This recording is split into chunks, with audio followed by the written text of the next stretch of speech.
Alright guys, I did promise in my one of my videos that I was gonna make the attack sprite animation and make the one that's coded in C# because the one that I made quite a long time ago was coded in JavaScript. So if you're interested in C# how to transform that JavaScript into a C#, today I'm going to show you that. Pretty much what I'm talking about here is that animation right here. When I hit the Q button, the animation is going to start and it's going to cut the tree. As soon as it cuts that tree, the animation stops, and that is what I'm going to show you. But how to animate this in Unity 3D, you'll have to check out my previous tutorial, which is I'm gonna have a link below in the video and in the description, and it's called attack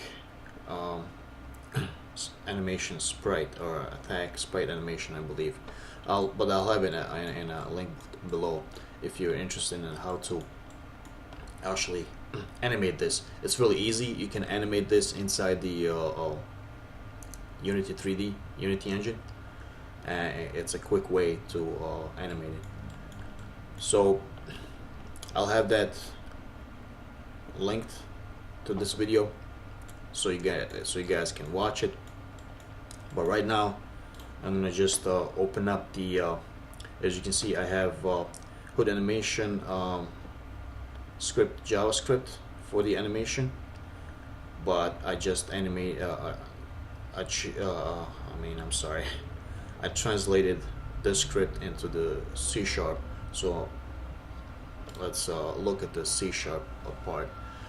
The C# file, it's called sword animation. In previous tutorial I had the hood animation in JavaScript, so we're looking at the C#. How to pretty much translate this few lines of codes, which is 1, 2, 3, 4, 5, like 5, 6 lines of codes. What I end up with about what 1, 2, 3, 4, 5, 6, 7, 8, 9 lines of codes, and plus how to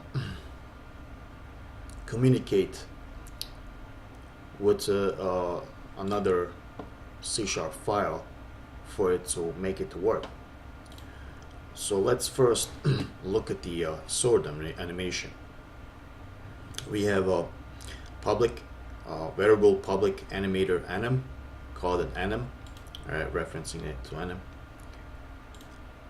Second one is public boolean, referencing it to is cutting. Alright, that's gonna be true or false. Then under void start,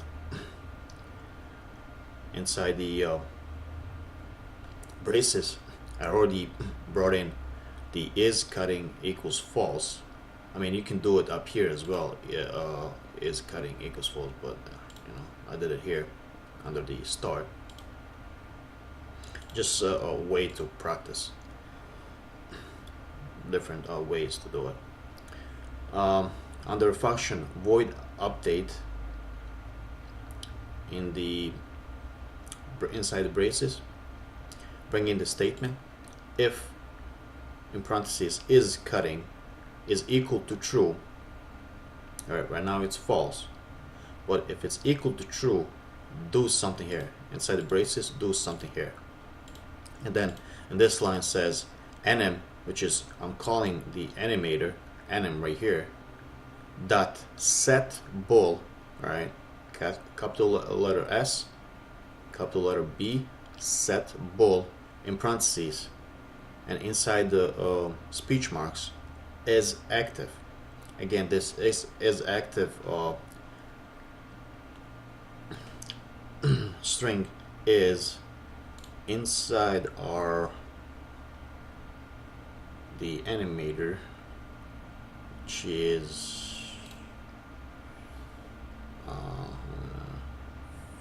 show you that. So it's inside our animator. Again, you'll have to watch the previous tutorial to know what I'm talking about. But if you open up, if you find your animation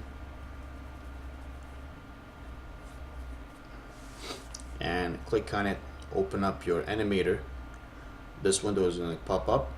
Alright, and this is under parameters, this is that boolean is active. Alright, we're calling this, whoa, is active. We're calling that bool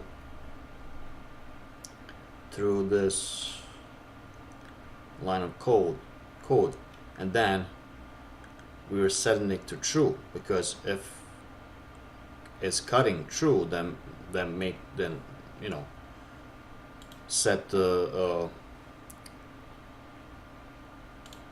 set this bool to true, which is from here. This is the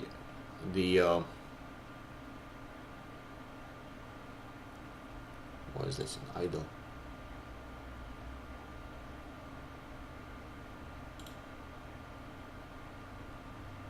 Oh, okay,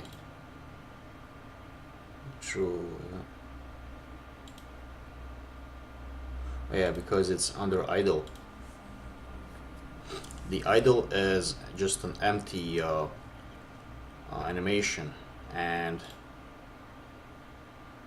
when it's true, this bridge is gonna open up. Alright, is active to true, and then animation, which is right here, auto attack, it's gonna start animating. And then if we set the is active boolean to false, the animation is going to stop animating. It should be false. Right, yeah. Alright, so that's what that code is doing right now, is making sure that, you know, if the is cutting true, therefore activate the animation, which is saying animation should be true. Else, bring in the else statement after if inside the braces. Again, just copy this line of code and at the end type in false, because else, if we are not cutting the tree, then set the is active to false. We don't want that animation to keep animating non-stop. And pretty much that's it for that, for the sword animation file. And then if you again watched my previous tutorials, you should have a